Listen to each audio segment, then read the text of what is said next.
안녕하세요. 교정이 알고 싶다. 교알TV 교정과 전문의 형재영입니다.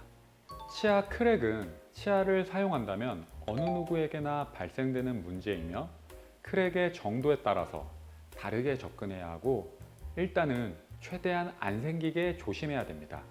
보통 치아 크랙은 한 번의 충격에 의해 생기는 경우는 많지 않습니다. 치아에 지속적으로 자극이 가해지고 힘이 누적되면서 피로 골절과 같은 문제가 생기는 것이라고 생각하시면 됩니다. 문제는 치아는 다른 신체 조직과는 다르게 다시 재생되는 조직이 아니기 때문에 처음에 치아가 나온 후부터 최대한 치아 사용을 조심히 하셔야 합니다. 세월 앞에 장사 없다라는 말이 있듯이 치아를 계속 사용하다 보면 결국 치아에 가해지는 힘의 누적을 막을 길이 없습니다. 따라서 치아 크랙은 주로 저자갑의 힘이 강하기도 하고 치아를 많이 사용해온 40대 이상의 남성분들에게서 많이 발생하고 뒤쪽 어금니에서 자주 나타나는 경향이 있습니다. 따라서 오늘은 치아 크랙을 줄이기 위한 예방법과 치료법, 자가진단 방법에 대해서 알아보겠습니다.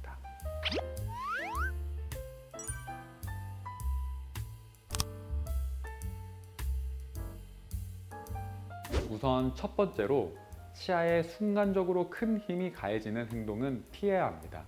옛날에는 치아로 뚜껑을 돌리거나 단단한 무체를 확인할 때 치아로 깨물어서 확인하는 행위를 많이 했는데 이는 치아 건강에 위험할 수 있습니다. 두 번째로는 음식을 먹을 때 조심해야 합니다. 더운 여름에 아이스 아메리카노를 즐기며 얼음을 씹어 먹는 사람이 상당히 많습니다. 얼음은 차갑기 때문에 치아에 수축을 일으키고 더군다나 깨물기까지 한다면 압력이 집중되어서 치아가 깨질 확률이 상당히 많습니다. 이 외에도 딱딱한 견과류나 질긴 오징어 등을 크게 치아로 씹어 먹는 습관은 반복되면 위험할 수 있습니다. 음식은 최대한 잘게 잘라서 먹을수록 치아 건강에는 유리하다고 보시면 됩니다. 세 번째로는 치아에 좋지 않은 습관은 개선해 주셔야 합니다. 대표적으로 이갈이가 있고 요새 많이들 헬스나 필라테스와 같은 운동을 즐기시는데 이 과정에서 치아에 손상이 가는 경우가 많습니다. 보통 선수들은 마우스피스와 같은 보호대를 하고 운동을 하기 때문에 무리가 없지만 보호대 없이 몸에 잔뜩 힘이 들어가게 되면 본인도 모르게 치아를 세게 물게 되는데 이를 의식적으로 조심하셔야 합니다. 네 번째로는 음식을 한쪽으로만 씹지 말고 양쪽을 이용해서 천천히 먹으셔야 합니다. 모름지기 힘이 한 곳에 집중되기보다는 분배가 되었을 때 치아에 가해지는 손상을 줄일 수 있습니다. 마지막으로 오래된 보철물은 제거 후에 다시 하는 과정이 필요할 수 있습니다.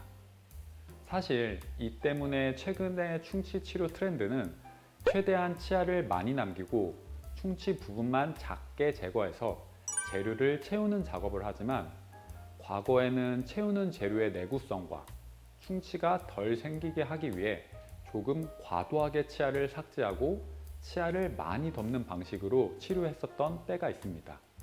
이렇게 되면 충치가 생길 확률은 줄고 치과 재료가 깨질 확률도 줄어들지만 오히려 남은 치아 자체는 약해져서 금이 가는 경우와 파절 문제가 더 많이 발생할 수 있습니다. 우선 작은 미세한 금이 간 경우에는 보통은 금이 하나가 아니고 여러 가닥이 존재하는 경우가 많습니다.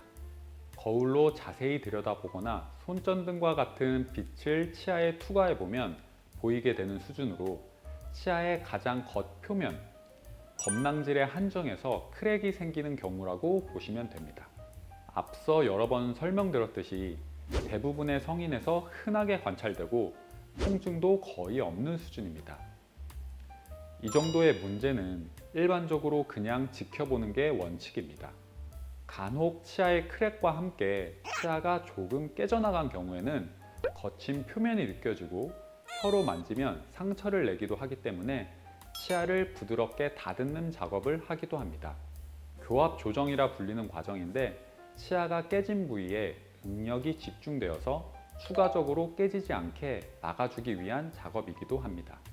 두 번째로 크랙 라인이 육안으로 뚜렷하게 보일 때인데 보통은 충치 치료를 했던 재료 주변으로 많이 보이게 됩니다. 사실 이때가 치료 여부를 결정하기가 제일 애매한 순간입니다.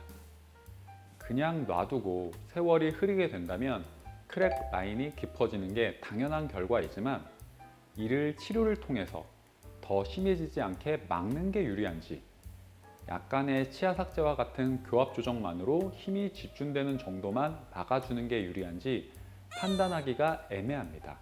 따라서 단순히 눈에 보이는 상황만으로 판단하진 않고 환자분의 뚜렷한 증상을 기준으로 판단을 하는 게 원칙입니다. 증상이 심한 경우 보통은 과거에 충치 치료했던 재료를 제거해 보면 치아 안쪽으로까지 크랙 라인이 보이는 경우가 많이 있고, 이때는 신경치료 후에 크라운 치료까지 해야 환자분의 불편감이 사라지게 됩니다. 그러나 기존의 충전 재료를 제거했음에도 크랙 라인이 안쪽에서 보이지 않고 증상이 뚜렷하지 않다면 다른 보철물을 통해 균열 부분에 세균 번식이 일어나지 않도록 막아주는 정도로 마무리하는 경우도 있습니다. 마지막으로 치아 뿌리에서 파절이 시작됐거나 크랙이 심한 치아를 오래 방치하다가 치아 전체가 쪼개진 경우가 있는데 이때는 치아를 살리기 힘든 경우가 많습니다. 쪼개진 방향에 따라서 조각을 제거하고 남아있는 치아를 이용해서 신경치료 후에 크라운을 통해 치아를 살리는 경우도 있지만 보통은 해당 치아를 발치하고 임플란트나 브릿지와 같은 치아를 대체할 보철물들을 결정하게 됩니다. 치과를 방문하기보다는 집에서 크랙 치아 여부를 확인하고 싶다면 우선 나무젓가락을 이용해서 확인이 가능합니다. 나무가 아닌 철이나 딱딱한 젓가락은 추가적으로 치아에 손상을 가할 수 있기 때문에 절대 사용하시면 안 됩니다.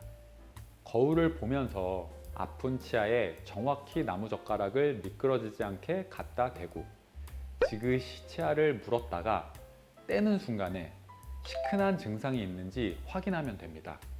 집에서 해보시면 치아의 형태 때문에 나무젓가락의 위치가 쉽게 움직이게 되는데 잘 고정해서 확인하는 것이 중요하고 여러 번 반복해 보시는 것이 좋습니다. 증상이 뚜렷하다면 바로 치과로 내원하시는 것을 추천드리고 해당 부위로 씹는 행위를 자제하시는 게 좋습니다. 이 밖에 평상시에는 괜찮다가 음식을 먹을 때만 날카로운 통증이 반복적으로 생기는 문제와 딱딱한 음식을 해당 부위로 씹기가 힘든 경우에는 치아에 크랙이 생긴 걸 의심해 볼 수 있습니다.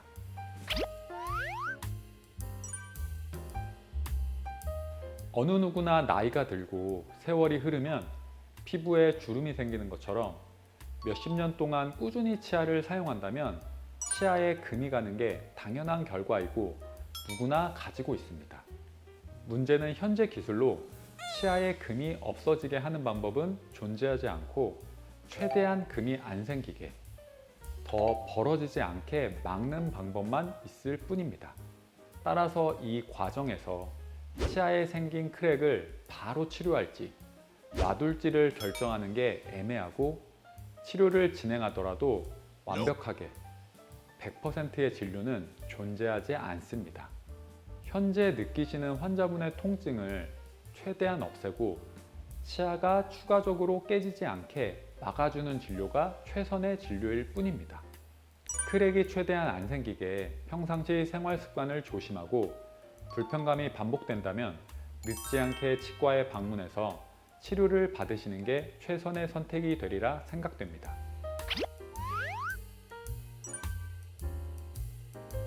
지금까지 크랙 치아를 집에서 확인하는 법과 정도에 따른 치료법에 대해 자세히 설명드렸습니다.